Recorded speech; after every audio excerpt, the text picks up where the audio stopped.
નમસ્તે. આજે આપણે ધોરણ 7 પ્રકરણ 2 સ્વાધ્યાય 2.5ના દાખલા નંબર 5થી આગળના દાખલા જોઈશું. વિડીયો નંબર 11માં આપણે દાખલા નંબર 1થી 4 જોઈ ગયા સ્વાધ્યાયના. હવે આ વિડીયો 5માં આપણે દાખલા નંબર 5થી જોઈશું. તો અહીંયા તમે પહેલાં મેં એક દશા સંખ્યા લખી છે એ તમે જોઈ શકો છો કે આને આપણે કઈ રીતે વાંચી શકીએ. તો અહીંયા દરેક અંક કયા સ્થાન ઉપર છે એ તમને પહેલાં સમજાવી દઉં. આને પહેલાં વાંચીએ તો 436.307 આ રીતે પણ તમે વાંચી શકો છો. આના દરેક અંક કયા સ્થાને છે એ પણ આપણે સમજી લઈએ. એક વખત 6 છે એ એકમના સ્થાને છે, 3 છે દશકના સ્થાને છે, 4 છે 100ના સ્થાને છે, 3 છે. હવે પોઈન્ટ પછીના જમણી બાજુના આંકડા જોઈશું. આ પોઈન્ટ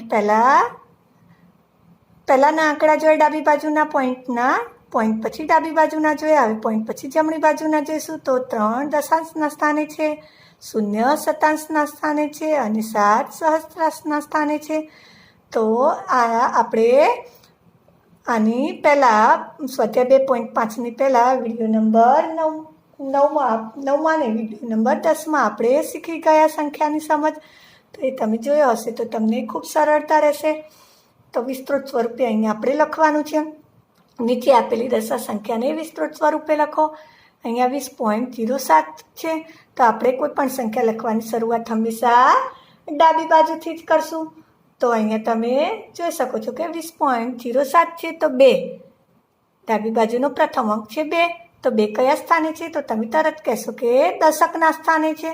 તો દશકના સ્થાને છે એટલે આપણે 10 વડે ગુણશું, વત્તા 0 એકમના સ્થાને છે તો 1 વડે ગુણશું, વત્તા અહીંયા પોઈન્ટ પછીના આવ્યા સંખ્યા એટલે પ્રથમ સંખ્યા એને દશાંશના સ્થાને કહેવાય એટલે આપણે 1/10 વડે ગુણશું. અથવા તો તમે એમ પણ કહી શકો કે એને 10 વડે ભાગીશું, વત્તા 3 શતાંશના સ્થાને છે એટલે આપણે 100 વડે 1/100 વડે ગુણશું.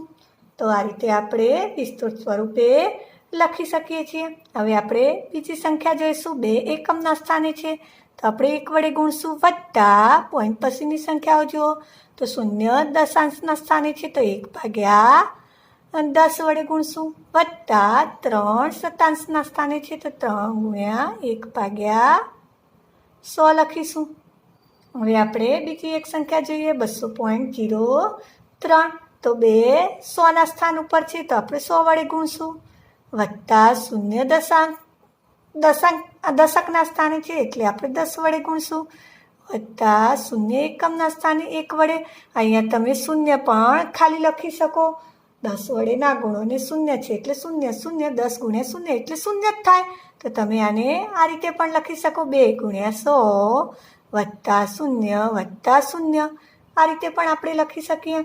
0 × 1 એટલે પણ 0 થાય, વત્તા 0 × 1/10 દશાંશના સ્થાને છે એટલે 1/10 અને શતાંશના સ્થાને છે તો વત્તા 3 × 1/100.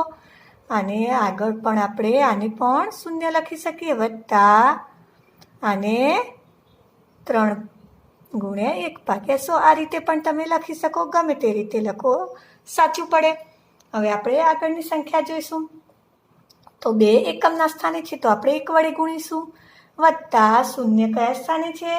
તો તમે કહેશો દશાંશના સ્થાને એટલે આપણે 1/10 વડે ગુણી દઈશું, વત્તા 3 શતાંશના સ્થાને છે તો 1/100, વત્તા 4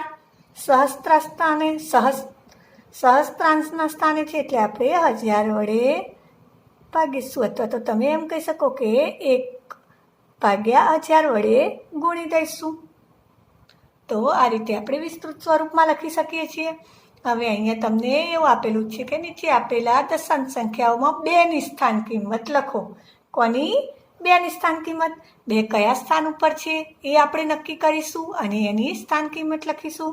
અહીંયા તમે જોઈ શકો છો કે 2 એકમના સ્થાને છે તો એની સ્થાન કિંમત 2 × 1 એટલે 2 થશે. અહીંયા 2 કયા સ્થાને છે? આપણે આ રીતે પણ લખી શકીએ. 2ની સ્થાન કિંમત 2ની સ્થાન કિંમત બરાબર 2 ગુણ્યા 1 એટલે 2.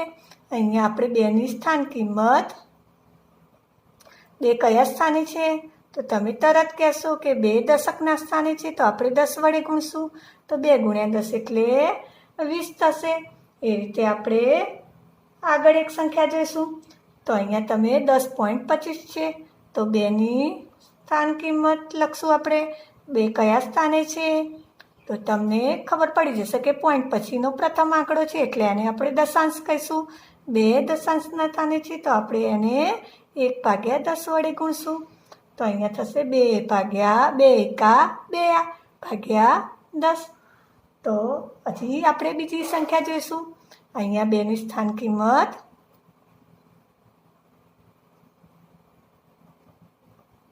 2 કયા સ્થાન ઉપર છે? તો તરત કહેશું કે 2 દશાંશ ચિહ્ન પછીના બીજા સ્થાન એટલે કે શતાંશના સ્થાને છે, તો આપણે 1/100 વડે ગુણી દઈશું. અથવા તો તમે ડાયરેક્ટ પણ કહી શકો કે 2/100 કરી દઈશું. 2 એકા 2 ભાગ્યા 100.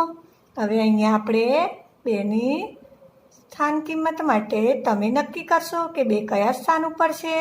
તો 2 પોઈન્ટ પછીના ત્રીજા નંબર ઉપર છે, એટલે કે દશાંશ, શતાંશ અને સહસ્ત્રાંશના સ્થાન ઉપર છે. તો આપણે 1/1000 વડે ગુણી દઈશું. તો 2 ગુણ્યા 1 એટલે 2 ભાગ્યા 1000 થઈ જશે. આ રીતે તમે દરેક અંક માટે પણ સ્થાન કિંમત શોધી શકો. અહીંયા તમને 2 માટે કીધી છે, તો આપણે 2ની સ્થાન કિંમત લખી છે. હવે આપણે આગળનો દાખલો જોઈશું. દાખલા નંબર 7, જેની રકમ તમે અહીંયા જોઈ શકો છો. અહીંયા લખી છે કે દિનેશ સ્થળ એ પરથી બી તરફ જાય છે, એટલે કે એથી બી તરફ જાય છે, અને ત્યાંથી અહીંયા આવે છે બી ઉપર અને પાછું ક્યાં જાય છે? તે સ્થળ ત્યાંથી તે સી ઉપર જાય છે. તો દિનેશ કેટલું અંતર કાપે છે? એથી સી સુધીનું. પહેલાં એથી બી સુધી જાય છે અને પછી ત્યાંથી સી સુધી જાય છે. તો એથી બીનું અંતર તમને કયું છે? એથી બીનું અંતર કેટલું છે? 7.5 કિલોમીટર. તમે અહીંયા લખી દેશો કે 7.5 કિલોમીટર. હવે બીથી સીનું અંતર કીધું છે 12.7, તો અહીંયા તમે 12.7 કિમી લખી દો. હવે આપણે અહીંયા દિનેશનું અહીંયાથી બી સુધી એટલે 7.5 કિલોમીટર અને બીથી સી સુધી એટલે 12.7 કિલોમીટર. તો તમને એવું કહ્યું કે દિનેશે કાપેલું કુલ અંતર શોધો, તો તમે AB વત્તા BC કરી દેશો. આ બંનેનો સરવાળો કરી દેશો એટલે દિનેશે કાપેલું કુલ અંતર મળી જશે. હવે આપણે આયુબ માટે આયુબ ક્યાંથી જાય છે? આયુબ સ્થળ એ પરથી ડી ઉપર જાય છે. એ પરથી અહીંયાથી અહીંયા જાય છે. દિનેશ કરતાં વિરુદ્ધ દિશામાં. દિનેશ ડી ઉપર જતો હતો અને આ ડી પર જાય છે, અને ત્યાંથી એ પાછું ક્યાં જાય છે? સી ઉપર. બંને સી ઉપર જાય છે, પણ બંનેના રસ્તા અલગ અલગ છે. તો અહીંયા ડીથી એનું અંતર, તો ડીથી એનું અંતર કયું છે? 9.3 કિલોમીટર. 9.3 કિલોમીટર. અને સીથી ડીનું અંતર કયું છે? 11.8 કિલોમીટર. હવે આપણને એમ કહ્યું છે કે કોને વધુ મુસાફરી કરી હશે અને કેટલી? તો આપણે બંને કાપેલું કુલ અંતર શોધી દઈશું. તો પહેલાં આપણે દિનેશે કાપેલું અંતર શોધશું. તો આપણે લખીશું કે દિનેશે કાપેલું કુલ અંતર. દિનેશે કાપેલું કુલ અંતર શોધવા માટે આપણે શું કરશું? એથી બી સુધી, એટલે કે એથી બી સુધીનું અંતર કેટલું છે? 7.5 કિલોમીટર. અને દિનેશ એથી સી સુધી જાય છે, એટલે આપણે એથી બી સુધીનું અંતર અને બીથી સી સુધીનું અંતરનું શું કરી દઈશું? સરવાળો વત્તા 12.7 કિલોમીટર. હવે આ બંનેનો આપણે શું કરી દઈશું? સરવાળો. તો 7.5 વત્તા 12.7 કરીશું. તો જો તમને સરવાળો ડાયરેક્ટ ના આવડે તો આ રીતે આપણે સાઈડમાં કરી દઈશું. 7.5 વત્તા 12 પોઈન્ટના નીચે હંમેશા પોઈન્ટ મૂકીશું. તમારે આ રીતે ચોપડામાં બાજુમાં નહીં કરવાનું, પણ બીજા એક રફ પેજ ઉપર અથવા તો પાછળના પેજે કરવાનું. 5 ને 7 આપણે ગણી લઈશું. 7 ને 5 12. 12નો બગડો વધી આવી 1, 7 ને 8, 8 ને 2, 10 ને 0, વધી 1, 1 ને 1, 2. તો દિનેશે કાપેલું કુલ અંતર તમને મળી ગયું 20.2 કિલોમીટર. હવે એ જ રીતે આપણે કોનું અંતર શોધશું? આયુબે કાપેલ કુલ અંતર. તો આયુબ પહેલાં ક્યાં જાય છે? A થી D સુધી, A થી D સુધીનું અંતર અને D થી C સુધીનું. આ રીતે પણ તમે લખી શકો કે A થી D સુધીનું અંતર વત્તા D થી C સુધીનું અંતર. આ રીતે પણ લખી શકો અને તમે એ અંતરનો સરવાળો કરી દો. 9.3 કિલોમીટર વત્તા 11.8 કિલોમીટર. A થી C સુધીનું 9.3 કિલોમીટર છે અને C થી D સુધીનું 11.8 કિલોમીટર છે. તો આ બંનેનો આપણે સરવાળો કરી દઈશું. તો આપણે પોઈન્ટ પછીના બંને અંકો જોઈશું. પહેલાં 3 અને 8, 8 અને 3, 11, 11નો એકડો વધી આવી 1, 9 ને 1, 10, 10 ને 11, 21. તો 21.1 કિલોમીટર. હવે તમે અહીંયા જોઈ શકો છો કે દિનેશે કુલ કાપ્યું હતું કેટલું અંતર? 20.2. આયુબે કાપ્યું 21.2 કિલોમીટર. તો તમે તરત કહી શકો કે આ બંનેમાંથી મોટું કોણ? તો એ આપણે કહીશું કે 21.1 મોટા. કોના કરતાં? 20.2 કરતાં. તો કોને વધુ મુસાફરી કરી? તો આપણે તરત કહીશું કે આયુબે વધુ મુસાફરી કરી. તો આપણે લખી દઈશું કે આયુબે વધુ મુસાફરી કરી. હવે તમને એવું પણ કહ્યું છે અને કેટલી? તો આપણે શું કરવું પડશે? તો આપણે આયુબે કરેલી વધુ મુસાફરી માટે આપણે શું કરશું? આયુબે કરેલી મુસાફરીમાંથી દિનેશે કરેલી મુસાફરી બાદ કરી દઈશું. તો આપણે આયુબે જે મુસાફરી કરી 21.1 એમાંથી દિનેશે કરેલી મુસાફરી 20.2 બાદ કરી દઈશું. જો તમે આડો લખો તો પણ ચાલે. આ રીતે 21 તમને બતાવું પછી પહેલાં આપણે બાદબાકી કરી દઈશું. તો આની બાદબાકી કરવા માટે આપણે 1 માંથી 2 નહીં જાય તો લેવા જઈશું. અહીંયા 0 થશે.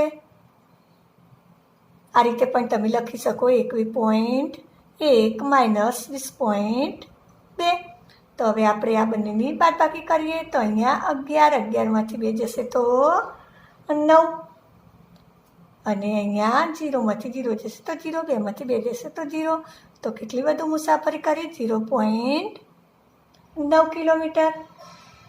0.9 કિલોમીટર.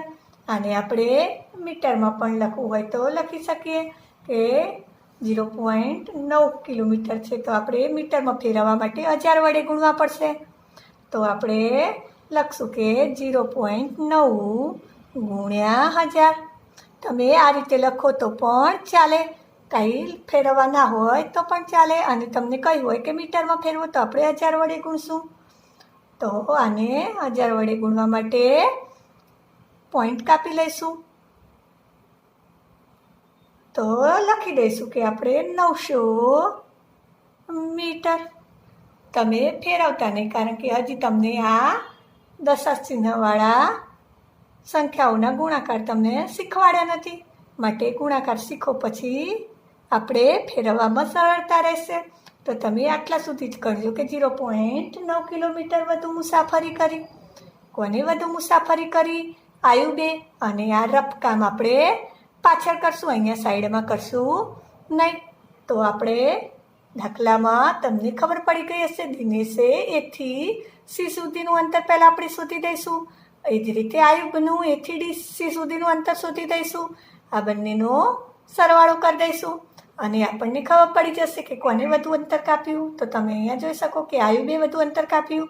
હવે કેટલું વધુ કાપ્યું એ શોધવા માટે આપણે શું કરવું પડશે? આ બંનેની બાદબાકી કરી દઈશું. આયુબે કાપેલું અંતર એમાંથી દિનેશે કાપેલું અંતર બાદ કરી દઈશું. એટલે વધુ જેટલી મુસાફરી કરી એટલું અંતર તમને મળી જશે. હવે આપણે દાખલા નંબર 8 જોઈશું. અહીંયા તમે એની રકમ જોઈ શકો છો. શ્યામ 5 કિલોગ્રામ અને 300 ગ્રામ સફરજન અને 3 કિલોગ્રામ અને 250 ગ્રામ કેરી ખરીદે છે. સરલા 4 કિલોગ્રામ અને 800 ગ્રામ સંતરા, 4 કિલોગ્રામ અને 150 ગ્રામ કેળા ખરીદે છે. તો કોને વધુ ફળ ખરીદ્યા? આપણે શોધવાનું છે કોને વધુ ફળ ખરીદ્યા. તો પહેલાં આપણે શ્યામે ખરીદેલા ફળો લખી દઈશું. શ્યામે ખરીદેલ કુલ ફળ. તો શ્યામે કેટલા ખરીદ્યા છે? 5 કિલોગ્રામ અને 300 ગ્રામ સફરજન વત્તા 3 કિલોગ્રામ 250 ગ્રામ કેરી. તો હવે આપણે આ સરવાળો કરી દઈશું. અહીંયા ગ્રામ લખવાનું રહી ગયું, બંનેમાં ગ્રામ લખી દેજો. તો આ બંનેનો સરવાળો કરી દઈશું એટલે કુલ શ્યામે ખરીદેલા ફળોનું વજન મળી જશે. તો 5 ને 3 અહીંયા સરવાળો આપણે હંમેશા જમણી બાજુથી કરશું. 0, 5, 3 ને 2, 5 વત્તા 5 ને 3, 8. તો 8 કિલોગ્રામ અને 550 ગ્રામ તમને મળ્યા. 8 કિલોગ્રામ અને 550 ગ્રામ. હવે આપણે આને કિલોગ્રામમાં ફેરવવા છે. તો 8 કિલોગ્રામ વત્તા 550ને કિલોગ્રામમાં ફેરવવા માટે આપણે 1000 વડે શું કરી દઈશું? ભાગી દઈશું. તો તમે લખી શકો કે 8 કિલોગ્રામ. આપણે એકડા પછી 3 મીંડા છે એટલે જમણી બાજુથી 3 પોઈન્ટ ડાબી બાજુ ખસીશું. તો 550 છે. 1, 2 અને 3. તો પોઈન્ટ પછી આપણે 3 દશાંશ 3 અંક પછી દશાંશ ચિહ્ન મૂકી અને આગળ શૂન્ય લગાવી દઈશું. આ આપણો કુલ વજન કરી દઈશું.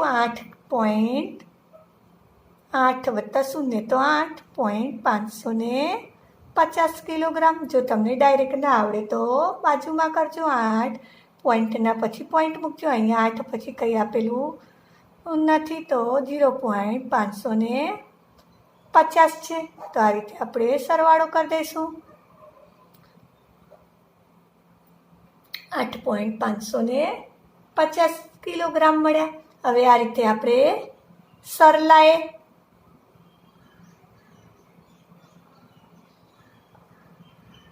ખરીદેલ કુલ ફળ શોધીશું. તો સરલાએ 4 કિલોગ્રામ અને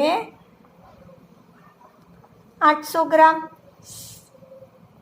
સંતરા વત્તા કેટલું છે? 4 કિલોગ્રામ ને 150 ગ્રામ. 4 કિલોગ્રામ 150 ગ્રામ કેળા ખરીદ્યા. તો હવે આપણે સરલાએ ખરીદેલ કુલ ફળનું વજન શોધીશું. તો અહીંયા આપણે આ બંનેનું સરવાળો કરી દઈશું. તો 8 કિલો તો આપણે સરવાળો કરશું. ડાબી બાજુથી સરવાળો કરશું. તો 0, 5, 8 ને 1, 9. અહીંયા કિલોગ્રામ છે તો 4 ને 4, 8. 8 કિલોગ્રામ 950 ગ્રામ આપણા ફળોનું કુલ વજન થઈ ગયું. તો આ રીતે આપણે કુલ વજન શોધી અને એને કિલોગ્રામમાં રૂપાંતર કરો અને તમે ડાયરેક્ટ પણ કરી શકો. 8.950 લખી શકો. આ રીતે આપણે કિલોગ્રામમાં ફેરવવા માટે પછી ડાયરેક્ટ પણ તમે કરી શકો. તો આ રીતે આને કિલોગ્રામમાં ફેરવવા 8.950 ગ્રામ આપણે 50 કિલોગ્રામ ગ્રામ ને કિલોગ્રામ લખી શકીએ. તો હવે તમને એવું કહ્યું છે કે કોણે વધુ ફળ ખરીદ્યા? તો સરલાએ કેટલા ખરીદ્યા? 8.950 કિલોગ્રામ. અને શ્યામે કેટલા ખરીદ્યા? 8.550 કિલોગ્રામ. તો તમે કહી શકશો કે કોને વધુ ખરીદ્યા ફળ? તો તરત જ કહેશો. આપણે સરખામણી કરીશું. પોઈન્ટ પહેલાંના બંનેના આંકડા જોઈશું સરખા છે તો પોઈન્ટ પછીના જોઈશું. અહીંયા 5 છે ને અહીંયા 9 છે તો કોના વધુ થયા? તો તમે તરત કહેશો કે સરલાએ વધુ ફળ ખરીદ્યા. અહીંયા તમને એવું પૂછ્યું નથી કે કેટલા વધુ ખરીદ્યા, અને જો એવું પૂછ્યું હોય તો આપણે આ બંનેની બાદબાકી કરવી પડે. હવે તમે દાખલા નંબર 9 અહીંયા જોઈ શકો છો કે 42.6 કિલોમીટર કરતાં 28 કિલોમીટર 42.6 કિલોમીટર કરતાં 28 કિલોમીટર કેટલું ઓછું છે? અહીંયા તમને ઓછું પૂછ્યું છે તો આપણે અહીંયા શું કરી દઈશું? 42.6 કિલોમીટરમાંથી 28 કિલોમીટર બાદ કરી દઈશું. 28 કિલોમીટર બાદ કરી દઈશું. પોઈન્ટના નીચે પોઈન્ટ મૂકીશું. સરળતા માટે અહીંયા મેં શૂન્ય મૂકી દીધી. 100માંથી શૂન્ય જાય તો 6, 2માંથી 8 ના જાય, બાજુમાં લેવા દઈશું. અહીંયા 3 ને 12, 12માંથી 8 જશે તો 4, અને 3માંથી 2 જશે તો 1, તો 14.6 કિલોમીટર. તો કેટલું ઓછું છે અંતર? 42.6 કિલોમીટર કરતાં 28 કિલોમીટર. એ આ રીતે આપણે લખી દઈશું કે 42.6 કિલોમીટર કરતાં 28 કિલોમીટર એ કેટલું ઓછું હે? 14.6 કિલોમીટર ઓછું છે. આ રીતે તમે લખી શકો છો. જો તમને આ વિડીયો ગમ્યો હોય તો તમારા મિત્રો સુધી શેર કરજો, લાઈક કરજો, અને આવા વિડીયો જોવા માટે સબસ્ક્રાઈબ કરવાનું ના ભૂલતા.